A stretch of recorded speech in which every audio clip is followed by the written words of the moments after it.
facing into the pain is important, that allowing our hearts to break open allows them to hold more, and not simply more pain, but also more joy, beauty, awe, and wonder. And we can't numb just one part of ourselves and pick up the good emotions and hold them near and dear and then pretend that the rest doesn't exist. I just don't think our bodies work that way. So in order to really be fully alive and fully embracing this world, we're going to have to bear witness to what's being lost. Welcome to Care More, Be Better, a podcast for people like you who care about the social impact of conscious companies and everyday heroes.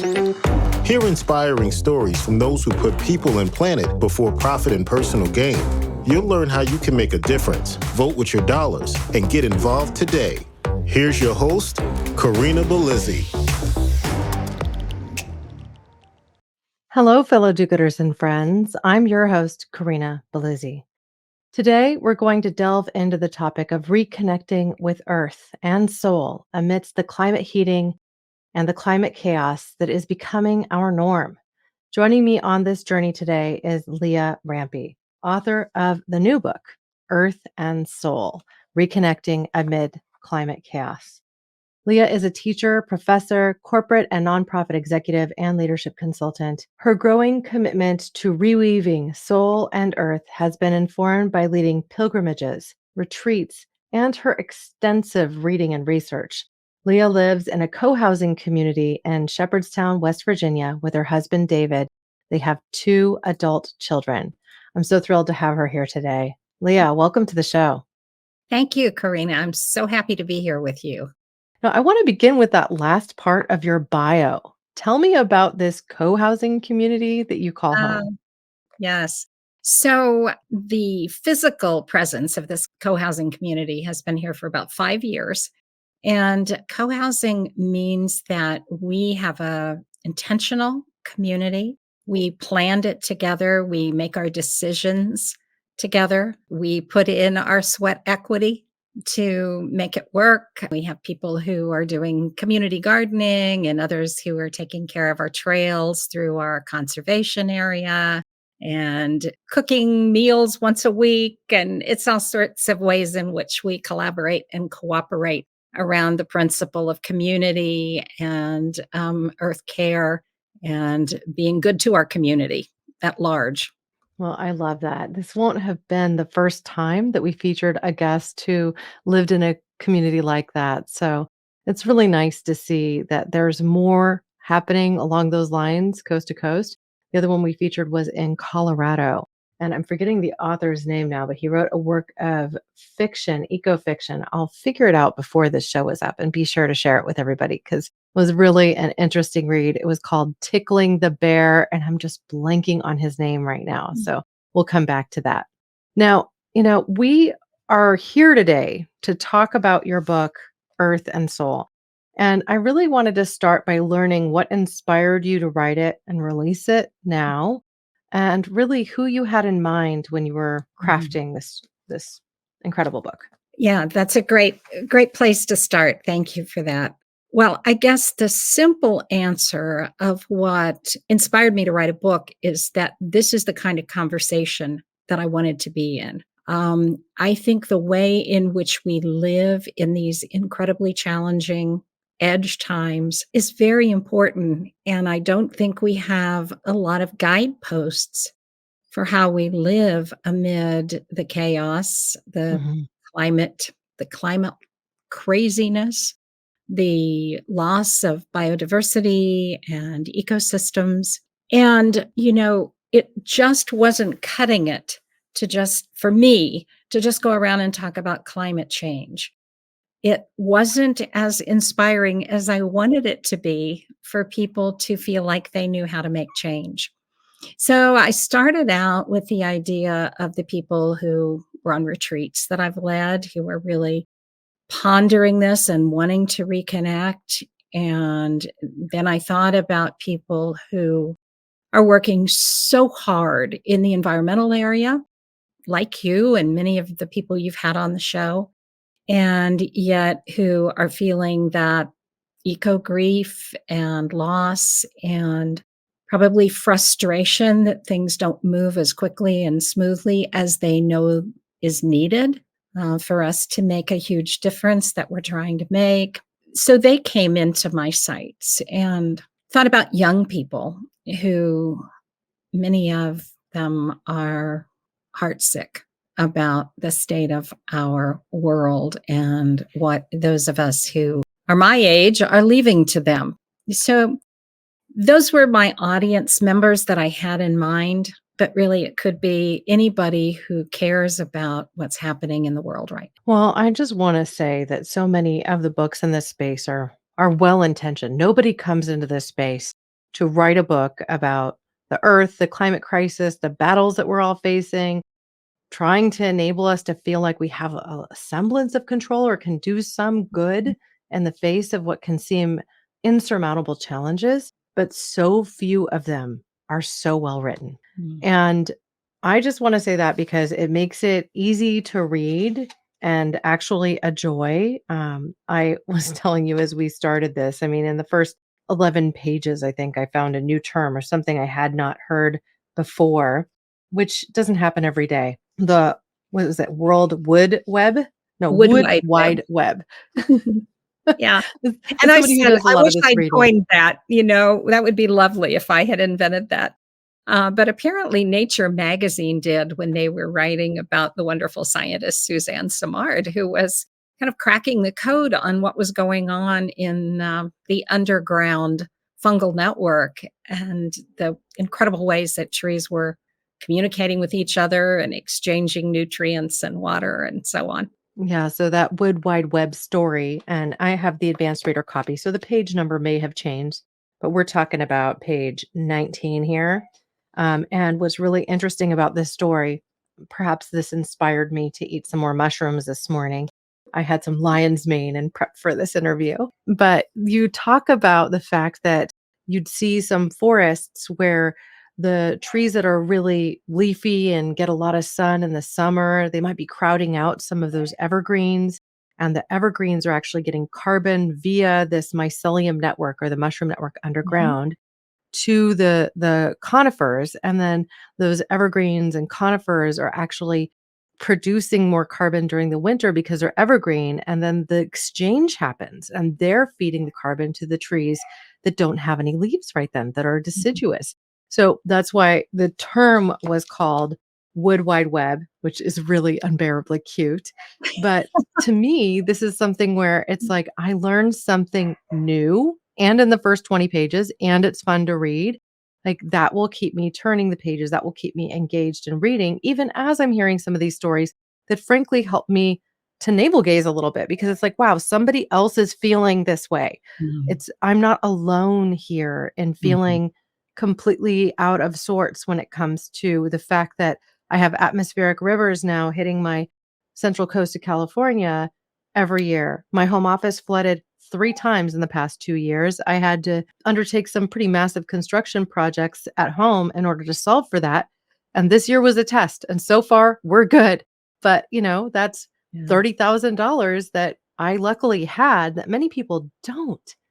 And Yeah. so it feels like we are just struggling to stand still in some cases. I'd love for you to talk about that and perhaps some of the stories that you confront during these pages. Yeah. Yeah.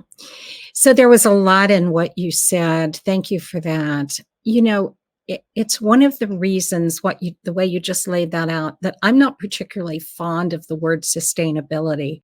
It feels to me that, and I know it can be used well intentioned and in an appropriate way. I simply think that sometimes we use it as a way of saying, maybe if I put solar panels on my roof, that will be enough and I won't have to change anything else. Now, I have solar panels on my roof. I think they're important. I also don't think they're sufficient, that they keep us sustainable in terms of the way we are now living. So, if we have not faced the kinds of things that you are talking about, the atmospheric rivers, the derechos, the firebomb, I mean, the terms are just going on, and scientists are running out of interesting ways to describe the unprecedented kinds of weather we're facing.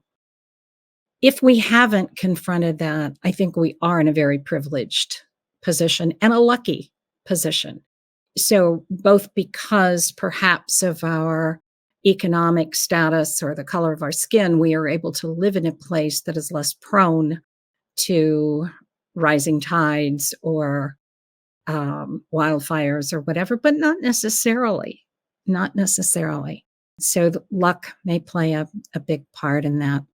My intention in the storytelling is to invite people to fall in love with the living world. So I tell stories about trees, as you've mentioned, and birds and beavers and all sorts of plants and animals, because I think there's incredible awe and wonder in the story of everything from soil to wind and rain and the beauty in the living world.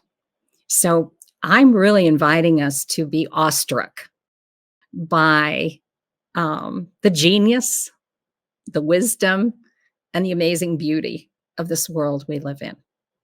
I am not the first to say if we don't love it, we won't work with it. I'm not going to say we won't work to save it, because to me that kind of puts us in the, like, it's our central role. It's a human centric way of looking at it. And I want us to think about how we collaborate with the living world and draw on her wisdom and align ours with it so that we can co-create a more vibrant future. But I'm also telling stories of people. And I'm telling a lot of my own stories in there. In many ways, it's a vulnerable book for me. Somebody asked me if it was hard to write. And I said, well, it's not so hard to write the stories about myself. It's hard to imagine you reading them. So the intention in weaving those stories is to say we're all in this, and the reason I'm showing some of my vulnerabilities is I want you to be okay saying, ooh, I didn't know that. And I've really made mistakes and I want to learn. Well, I love the idea of co-creating that future. That is the ethos of this show, right? We're inviting people to care more so we can create a better world. But even so, it can feel a lot like, well, I'm one person. I'm one person. What effect can I really have? Did I really create this problem? I'm sitting here as someone in my later 40s looking at a generation who is pointing up the ladder at past generations to say, it's you guys. And I'm sitting here thinking in some moments, well, but I've done everything right, everything I could in order to ensure that I didn't leave such a huge footprint behind. But modern living is also put in us in such a capacity where it's impossible to live without leaving a footprint. And so I think there's a tremendous amount of kind of blame that's being tossed around. And also just the pain of understanding that regardless, when you draw a breath, you are part of it.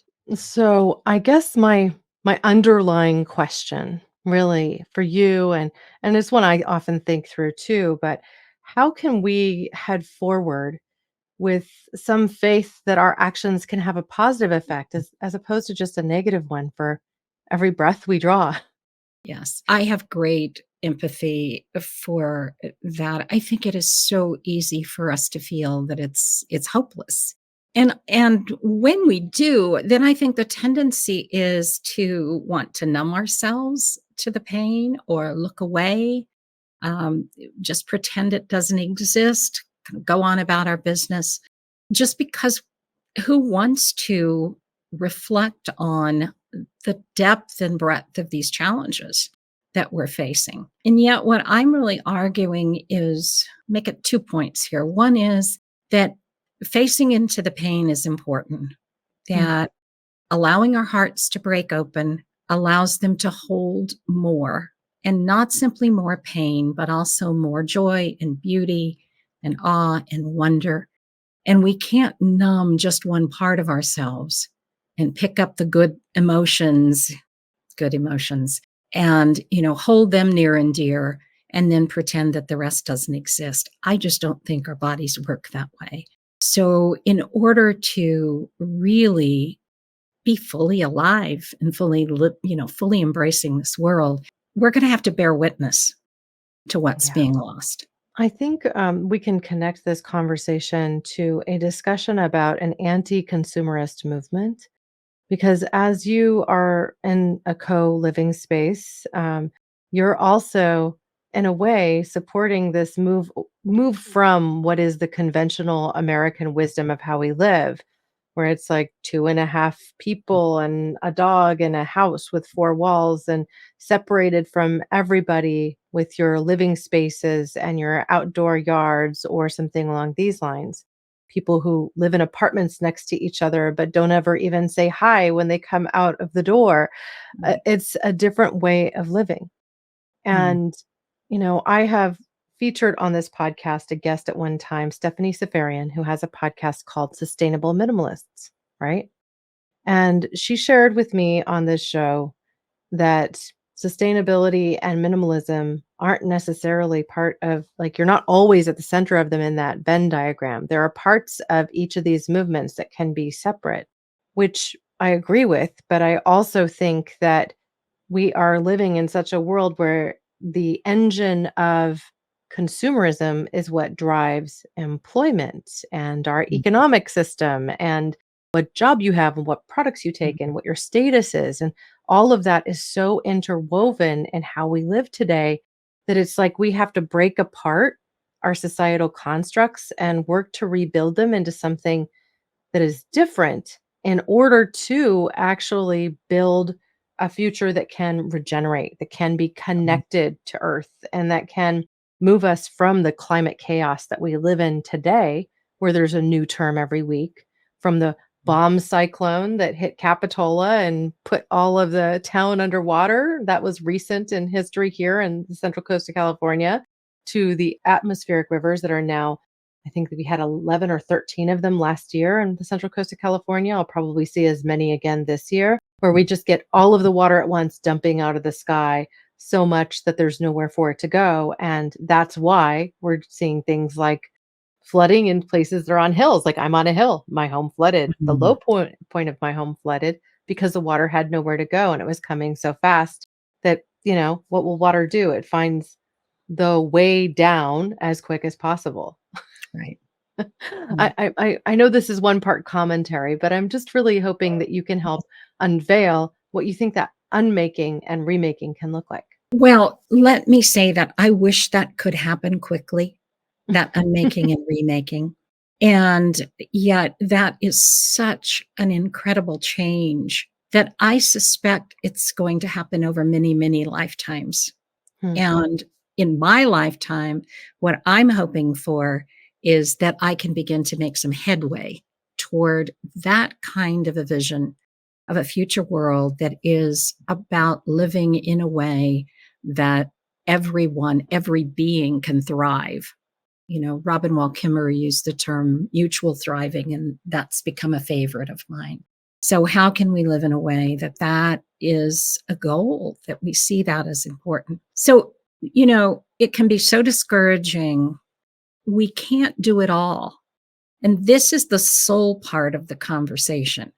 I think that each of us has a journey to understand what is our gift to this world. What is the essence of who we are when we are at our truest self, our best self? And what is the gift we have to offer out of that space? Because I can really identify with anybody who wants to run around doing absolutely everything they can until, you're exhausted. And I'm kind of in that space. I can fall there very easily to be signing every petition that comes along and writing everybody in the government who could make a change and lobbying for this, that, and the other that are so important. And it's not that there's anything wrong with that. It's just that who I am and the biggest gifts that I have, I think, is really part of my conversation. And what is my gift? Maybe it is about helping people understand those soil connections. Maybe Hmm. it's about planting my own garden and encouraging others to do it. Maybe I'm the one who's standing in front of the trees that are about to be cut down, or climbing them like Julia Butterfly Hill so many years ago. Mhm. Your gift is bringing people to the conversation in these podcasts. And I think we have to stop beating ourselves up that we are not doing everything. We are planting seeds. We are creating stepping stones to a better future. We don't know exactly what that future can look like. And for me, that's where hope comes from. Hope is not this gift that comes out of a particular incident. It is a sense that the living world works in ways we can never understand, far beyond our comprehension. And it has agency and it has wisdom. And if we can begin to live alongside and live into that space, bringing the best of who we are to that, we hope, be able to create some of those seeds for the future in days far beyond our lifetime. Well, thank you for bringing up Julia Butterfly Hill. I've always admired her tenacity, just Yeah. being atop that redwood for as long as she was, to stand with it and say, not this tree, to draw attention to the problem of deforestation with old growth redwoods and to make it real for people who hadn't thought of it before. And Yeah. so I think that she's an incredible example of an advocate who just finally had had enough when it came to one thing. Mhm. Mhm. And I think each of us has to pick our one thing in a way. Mhm. Yeah. I also am likely to run around like a chicken with my head cut off trying to solve all these problems. But I really just focus for me on trying to reduce waste, to reduce consumption, to buy used, which means sometimes my kids want a new toy and they're getting something that I found on the marketplace in my local area and picked up for a fraction of what it would have cost new. And I'm Yeah. therefore not putting new plastic into the crazy environment that we live in. I also recently, and this is perhaps something that will inspire someone, I realized that I I really love white clothing, but I'm really terrible as a coffee drinker, and so all of my white clothing is stained. And so I was looking at a few shirts that had just gotten dingy or had one too many spills or bleach wasn't successful in getting the stain out. And I was like, I think I could dye this. And so I purchased some black dye and dyed these items of clothing Yeah. because I was like, I'll wear this again if it's Mm. black. And sure enough, now I know that clothing isn't going to end up in landfill, at least for a while longer. Yeah. And part of the reason that I chose to do that is it's just, I don't like the idea of something that is otherwise usable just sitting in the trash. Mhm. And I could have taken it to Goodwill or some other donation spot, but it would have been thrown away because it's Mhm. stained. Things Yeah. that are stained or have holes in them don't actually get resold or reused. So, where I am now making this decision to head forward is to say, okay, I repair my kids' clothes when they're mostly in cotton. And when something gets old and unusable, sometimes I turn it into waxed cloth to then use as seal my Tupperware and things like that. Yeah. That's really easy to do. In fact, all you have to do is cut it into squares and put it in a glass pan with some like wax on top of it and put it in the oven at about 300 degrees for a little bit and it all melts together. Well, It's thank so you for that. I did not know that. yeah, Yeah. it's so easy. And it doesn't have to just be cotton. It could Mm. be synthetic materials too, but I prefer to use cotton for Mhm. this sort of thing, right? And so you can get soy-based wax or you can get beeswax. It really doesn't matter. I think the beeswax holds up a little bit better, but you can essentially wax your fabrics and then reuse them for however much longer. And this just again reduces our waste. And if you're using something like beeswax and cotton, eventually that can be composted. So I mean, I'm not zero waste. I have this aspiration of getting there. I think it's unrealistic for me to be at that point with my 2 young boys at home, but I've also met people who have children and are zero waste, and I kind of just look at them fondly and say, "Wow, how'd you do that?" Go team. Yeah. Right? I mean, Yeah. each of us finds our journey. Yeah. So, I would love for you to take perhaps one of the stories that you tell in your book and share it with us so people get a better idea of perhaps a story that they can expect to hear. Mm. Can I say something about what you just said first, though? Oh, of Um, course. Yes. about the work that you're doing, because I think that's so impressive. And I just want to note that Robin Wall Kimmerer, in her fabulous book, braiding sweetgrass, and I think she's such an important teacher for us all, talks about the tradition of the seventh fire and how do we move forward into a new and more vibrant world. And the wisdom of the elders is before we can go forward, we must go back along the trail and pick up some of what is valuable that was left behind. And so when you're doing things like what you just explained, the idea of reusing, it sends me thinking about my parents who grew up in the Depression, and that was what you did. We talk about this sometime in our community. The idea of preserving food is kind of stepping back along that trail and saying, what was good that we left behind somewhere? I think we got sold this bill of goods about how women should be living life of more leisure, this impression that doing things from scratch or using and reusing, there's just a whole host of kind of Madison Avenue advertising that took us into a world that was about being consumable, really, and using the resources of the living world. So, Wow. Well, I want yeah, to make a bridge to that comment before we then move into you sharing a story from your book yeah. too. I take this very seriously, and I think perhaps it was endemic in me as a little girl growing up. My mother read me this book by McCloskey called Blueberries for Sal. Okay. And that story is one where mama is taking her young daughter onto this blueberry hill to forage for blueberries to can them for the winter. And that's the whole purpose of the story. And they come across bears that are also foraging and that are eating the blueberries to store as fat for the winter. And it is such a beautiful, simple, award-winning book that I kept with me in my mind and in my heart for years. It's something that I've read to my children. And to further this connection with the color blue, there was Tommy De Paola's story of the bluebonnets. I forget the exact title of the book, but I'll also include it, which had to do with sacrifice and the thing that this young tribeswoman chose to do was to sacrifice her favorite thing so that the rains could come and the bluebonnets could bloom, right? I think that our culture has lost connection with the idea of sacrifice. Mhm.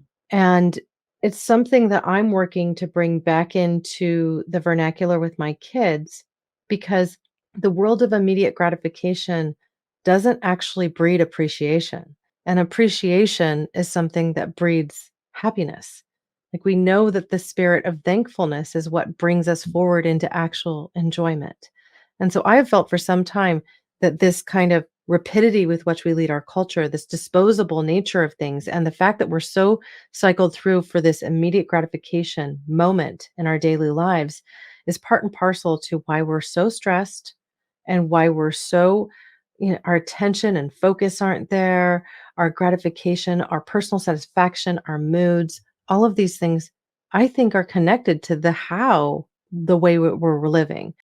And so I take it as a practice now with my children who are 6 and 9 to build in these moments and teach them Mhm. these to moderate, to say, oh, our blueberries that we got at the store, we didn't move through them quickly enough. Well, maybe we should go ahead and make them into a preserve and then show them how to do that so that they don't end up in the compost pile and they can be consumed. Or when I go on my walks in the springtime, especially, I collect pine cones that are green.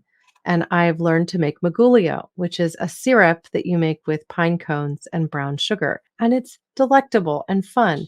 And because I make pancakes and crepes and things like that from scratch at home, the kids get to drizzle a tiny bit of this on because it's piney and potent and, but also delicious. Gets them to consume less sugar while they're getting a little treat at the same time and be connected to the woods that surround our home.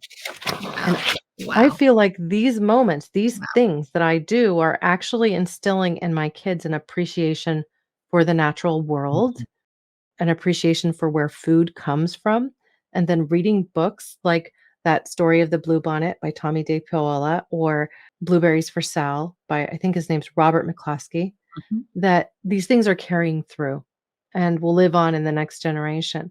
And I just see that as my responsibility as a parent. And I so want to honor that, Corinna. That is, I mean, it really warms my heart to think of you creating this way of interacting with your children that gives them this broader view of the world than more toys. You know, I mean, I don't know if you remember reading in one of the parts, the statistic that more children in the UK are injured or sent to the hospital these days because they've fallen out of bed than those who've fallen out of trees. I Oh, mean, isn't that the truth we of it? it breaks my Mhm. heart, I mean, in some respects, you think, "Well, that's kind of funny," but it's not really. It's not because not all children are having that experience that your children are of understanding there's a relationship with this living world and then it does feed us.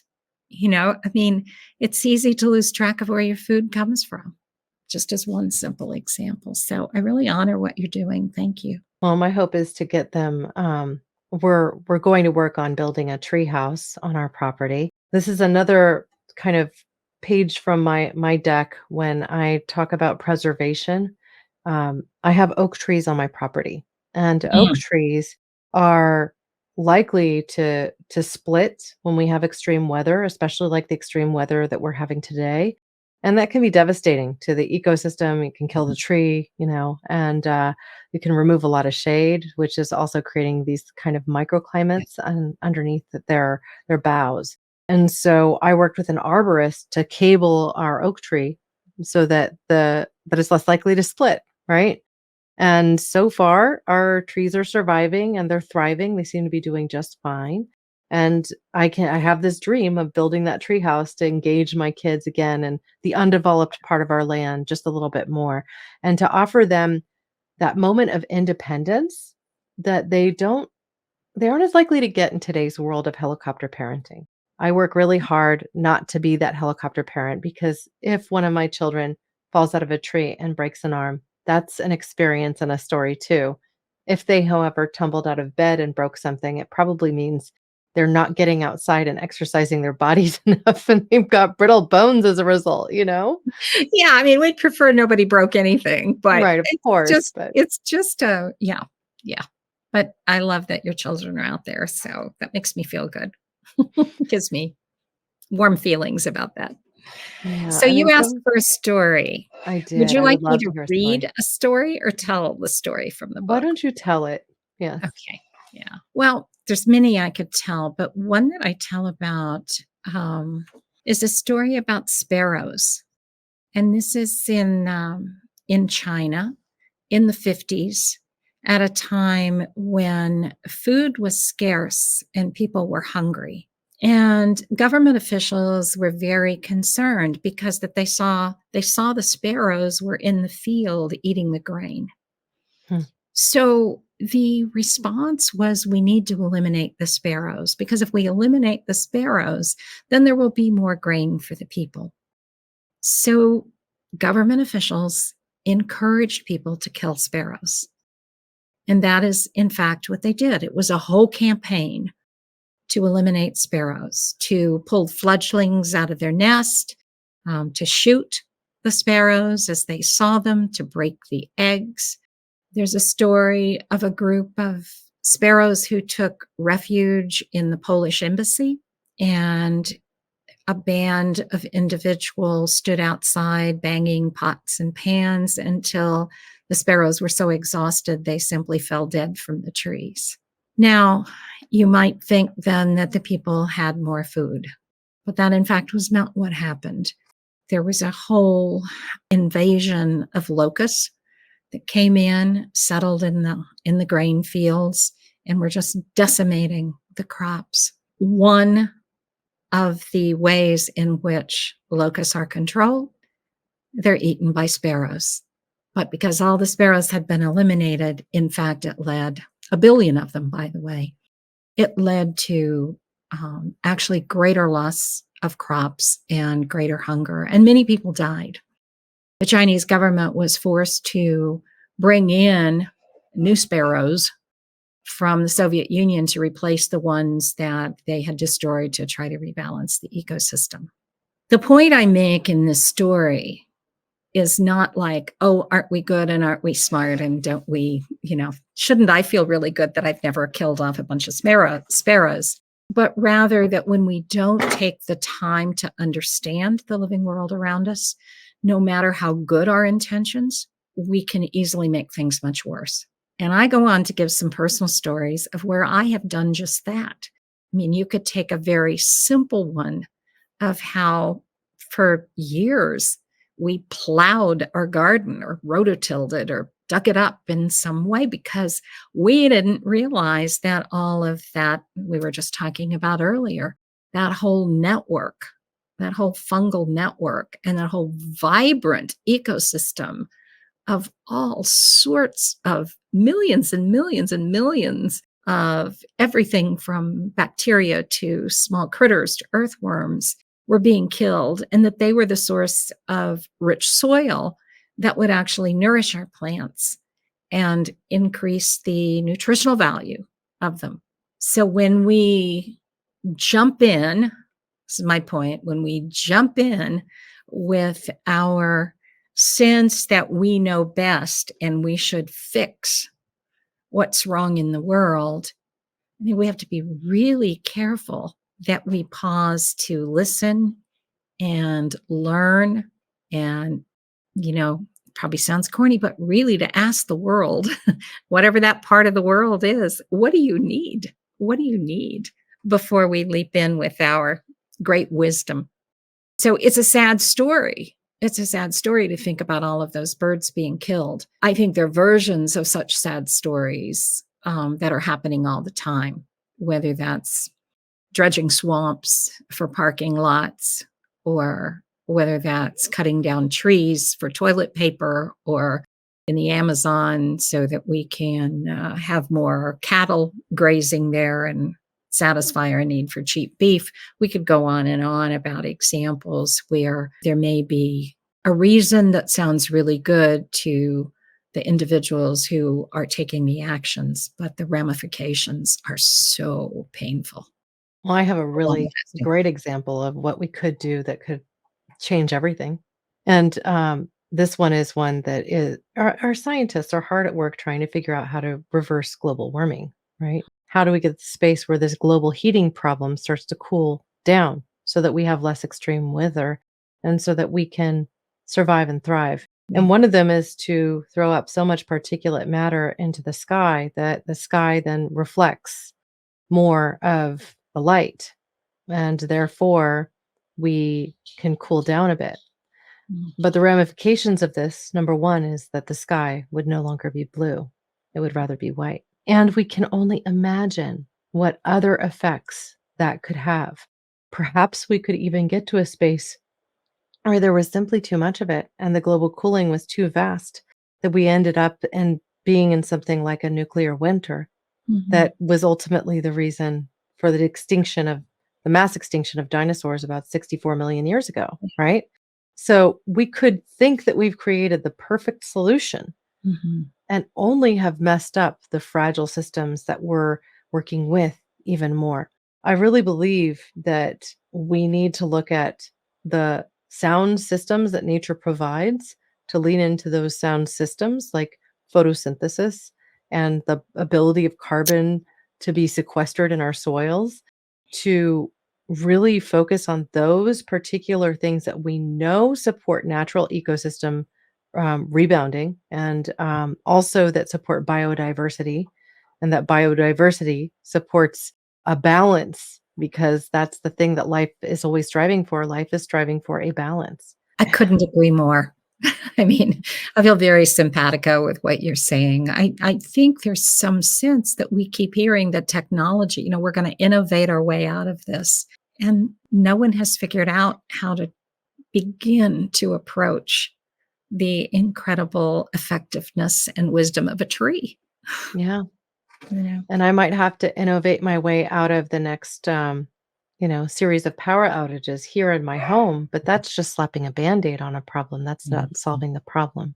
And Yeah. so, I mean, I think you're right to say it's probably going to take us generations to fix this problem because it took us many generations to get to where we are today.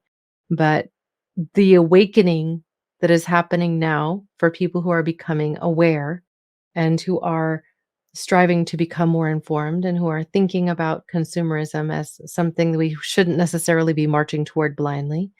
I think it's people like us that are going to ultimately Mhm. push for that and help us to reach a better future Yeah. so that our grandchildren can enjoy it. Exactly. And I just want to add that I think sometimes that consumerism is a part of that dulling ourselves. Mm, yeah. It's a way we try to feel better because we're lonely. And it may be lonely for other human companionship, but I think we're also lonely for our connection to the world around us. Well, to that point too, I think whenever I'm feeling overwhelmed and whenever I'm feeling like I might be a little alone or lonely, a hike into the woods changes everything of my mindset. Doesn't it? Yeah. Yeah. Yeah. Yeah. Just spending some time around nature. Mhm. I call her my friend Maple. It's this very interesting old tree that is nearly falling down that the entire forest is probably supporting through their mycelium networks, right? Mhm. And Yeah. she's leaning really far to one side, and her trunk is covered in all sorts of beautiful mosses. And somebody has taken the trouble to cable her the way I have cabled my oak trees. Oh, wow. So I Yeah. am just like, they don't want her to fall either. And Mhm. it's very interesting because that's an expensive fix. Somebody Yeah. had to decide that they wanted to do that. And so every time that we have a big storm that comes through, I walk through and I show my gratitude for this tree and this little Mhm. spot of the woods that is at the base of a private drive. And I just walk up to the tree and put my hand on it, look up at all of them and just say thank you Yeah. Yeah. because this is part of my natural world Mm. and they contribute to the air that I breathe in a real present sense every day. It's in my neighborhood that helps me feel more connected. And that practice of gratitude is something that is scientifically proven to help people be more happy. So, Indeed, indeed, indeed. And I would say, we can't discount that perhaps we're making the trees feel happier too. I think about the trees, they're exchanging their aerosols, right, to mhm, warn when there are insects coming. And so I'm just imagining when you go out and you're being this loving kindness, that there's a different sense that the trees are taking in than if someone is a threat to them. So I don't think we should discount just because they can't speak our language, that there's no knowledge of our intention. For sure, we're breathing in whatever they're emitting. So, yeah, that's a beautiful thought. yeah. Now, I am going to gladly post this book along with the links to where they can find out more about you, including your website, which is simply leahrampy.com. Do you have any actions that you would like to inspire people to take or parting words that you'd like to share? Mhm. Yeah. Um, so I think the action is what's near and dear to your heart. It's that the freedom to not feel that you have to do everything. Listen really deeply for what your invitation is and to embrace that as full heartedly as you possibly can. And to be okay with trusting that if we are all doing that, that there is a weaving together of our actions that earth will support us in and sustain us in. So, I, like you, have all these specific things that I love, like local food and growing our own gardens and changing our lawns to being vibrant food systems for local critters who need it. I mean, those are things that really speak to me, and so I'm always wanting to encourage people to do that. But really, I want people to do what they're called to do. So I think that's the invitation. Well, I think that's perfect. Listen to yourself, commune with nature, figure out what it is that you're called to do, and make that your personal mission to respect Earth with heart and soul. Mm. So, again, thank you for writing this amazing book. I loved it. I love it. I'm going to keep reading it. I have not finished it yet. So I still have some joy in completing its work. Thank you. And I just encourage you to keep going with this message. I'll gladly make any introductions that I can to help you get this out there because, again, eloquent and beautiful and inspiring all in one. Thank you. Yeah, And a thank you. deep, deep, deep bow of gratitude to you for all that you're doing, for bringing voices to this world, and your own personal commitment to social impact and to regeneration. So, and what you're doing with your children. Thank you for, yeah. Yeah, I want to do better. I always want to do better, but isn't that the curse of parenthood? We always want to do better. We could be doing a little better, but we try. Yeah. So, Yeah. yeah. Yeah. Thank you. Thank you. I have so enjoyed today's conversation with Leah Rampy. So, as always, I will share all the ways that you connect with Leah on her social channels, as well as where you can find this book. I will put it up in my Amazon shop as well, so you can find it easily. And anytime that people purchase from my Amazon shop, a very small portion, I'm talking a few pennies, go to support the show. I know a lot of people shop on Amazon, and while it might not be the earth friendliest way to go, I always support people going to their local bookstores and asking for books. Have them order the book for you because that will help more people discover the book as well. If you request a book at your local bookstore, that often means that the store will choose to stock it in inventory, put it on a nice little new release display, and get more exposure for that author's important work. I'm going to do that in my local bookshop at Bookshop Santa Cruz, and I hope that some of you will join me in doing that same effort. Now, as we close today's show, I really want to invite everyone here to share their thoughts with me. What is it that you're doing? What is your one thing that you're going to champion? Have you figured it out yet? Or even if you're still in the process, I'd love for you to share that. You could go ahead and share a social post, tag this episode, or you can send me an email to hello@caremorebebetter.com. I'm also always available on Instagram, and I've even been known to post a thing or two on TikTok. If you enjoyed today's episode, I hope that you'll go ahead and leave us a 5-star rating or review. And if you didn't like the show, tell me what you didn't like too. The feedback is imperative. I want to keep serving all of you with great content and great guests. Thank you, listeners, now and always, for being a part of this pod and this community, because together we really can do so much more. We can care more, we can be better, we can even connect deeply, discover our true purpose, and create that better world together. Thank you. Thanks for listening to Care More, Be Better, a podcast for social good. To make sure you never miss an episode, subscribe, rate, and review wherever you listen to podcasts, and share with your friends to help us reach more people and spread more social good.